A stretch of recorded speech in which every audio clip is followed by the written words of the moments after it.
પ્રેમ લગ્નના વિવાદ પર સરકારના મહત્વપૂર્ણ નિર્ણયની ચર્ચા તેજ બની છે। લગ્ન નોંધણીના નિયમોમાં ફેરફારની તૈયારી, માતા પિતાને નોટિસનો પ્રસ્તાવ।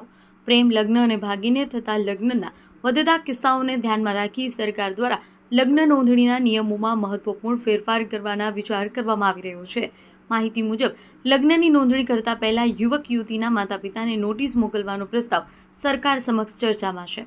પ્રસ્તાવિત નિયમ મુજબ લગ્ન નોંધણી માટે અરજી કર્યા બાદ સંબંધિત યુવક યુવતીના માતા પિતાને નોટિસ પાઠવવામાં આવશે અને તેમને 30 દિવસની અંદર પોતાનો જવાબ રજૂ કરવાનો રહેશે। સરકારનો હેતુ ભાગીને થતા લગ્નના કિસ્સાઓમાં પારદર્શિતા લાવવાનો અને સંભવિત વિવાદોને અટકાવવાનો હોવાનું માનવામાં આવે છે। સરકારી વર્તુળોમાંથી માહિતી અનુસાર ખાસ કરી ઘરેથી ભાગીને થતા લગ્ન અને બાદમાં ઊભા થતા કાયદાકીય તથા સામાજિક વિવાદોને ધ્યાનમાં રાખી આ પ્રકારનો નિયમ લાવવામાં આવી શકે છે। આ મુદ્દે સરકાર પટેલ સેવાદળ એસપીજીના અધ્યક્ષ લાલજી પટેલે પોતાનું નિવેદન આપ્યું છે।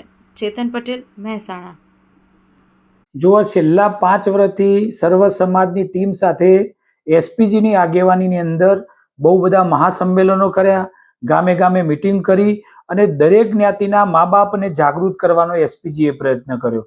અને આજે મીડિયાના માધ્યમથી જાણવા મળ્યું કે સરકાર લગ્ન નોંધણીના કાયદાની અંદર સુધારો કરવા માંગે છે। ખરેખર જો સરકાર લગ્ન નોંધણીના કાયદામાં વહેલામાં વહેલી તકે સુધારો કરે તો આ માતા પિતાની લડાઈની જીત છે, આ યુવા દીકરીઓ બચાવવાની જીત છે। તો એમને હું એસપીજી વતી લાખ લાખ અભિનંદન આપીશું। પણ હજી તો વાત છે મીડિયાની અંદર, હજી તો આજે જાણવા મળ્યું છે હજી તો વિધાનસભા બેસે, કાયદો ક્યારે બનાવશે, કારણ કે આ લડાઈ 5-5 વર્ષથી અમે લડી રહ્યા છીએ।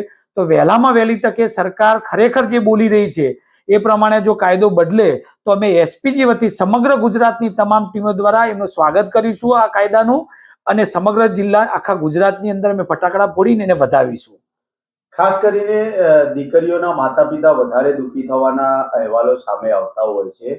જો આ કાયદો લાગુ પડે છે તો દીકરીઓના મા બાપ માટે કેટલો પ્રેરણાદાયી રહેશે? મેં એ જ વાત કરું છું કે ખરેખર આ લડાઈ એ માતા પિતાની લડાઈ છે, યુવા દીકરીઓ બચાવવા માટેની લડાઈ છે, અને ફક્ત પાટીદાર સમાજની લડાઈ નથી, સર્વ જ્ઞાતિના તમામ હિન્દુ યુવા દીકરીઓ બચાવવાની આ લડાઈ હતી।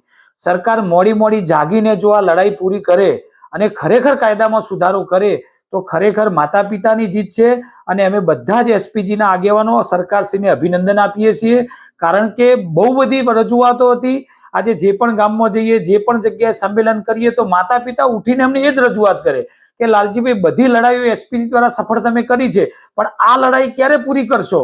તો વહેલામાં વહેલી તકે તમે માતા પિતા અને અમારી આ લડાઈ સરકાર સમક્ષ રજૂ કરો અને ખરેખર યુવા દીકરીઓને બચાવો।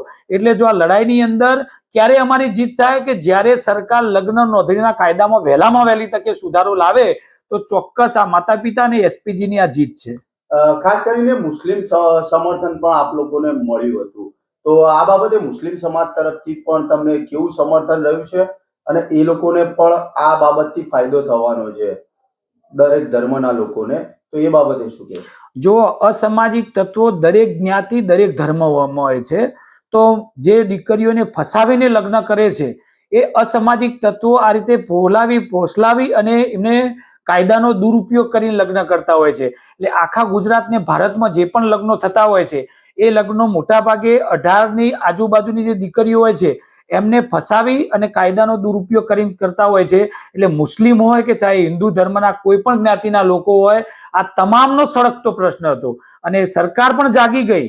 જે અમે થોડા દિવસ પહેલા જે પંચમહાલની અંદર 2000 લગ્નો પકડ્યા હતા અને જે તાત્કાલિક એ લગ્નની અસર થઈ અને સરકારે જે નિર્ણય લીધો અને જે તલાટીને કેદ કરીને જેલમાં પૂરી દેવામાં આવ્યો, એની મિલકત જપ્ત કરવા માટેની કાર્યવાહી કરવામાં આવી, અને આનાથી સરકાર જાગી અને જાગ્યા પછી એમને ખબર પડી કે ખરેખર જો આ મુદ્દો વહેલામાં વહેલી તકે પૂરો નહીં કરીએ તો આવનારા સમયની અંદર આ એસપીજીની લડાઈ સમગ્ર સમાજ દ્વારા રોડ ઉપર નીકળવાના હતા અને વિધાનસભા ઘેરવાના પણ કાર્યક્રમો કરવાના હતા। એટલે સરકાર જાગી અને વહેલામાં વહેલી તકે જો જાહેરાત કરી દે છે તો ચોક્કસ આ એ મોટામાં મોટી સફળતા માતા પિતાની છે।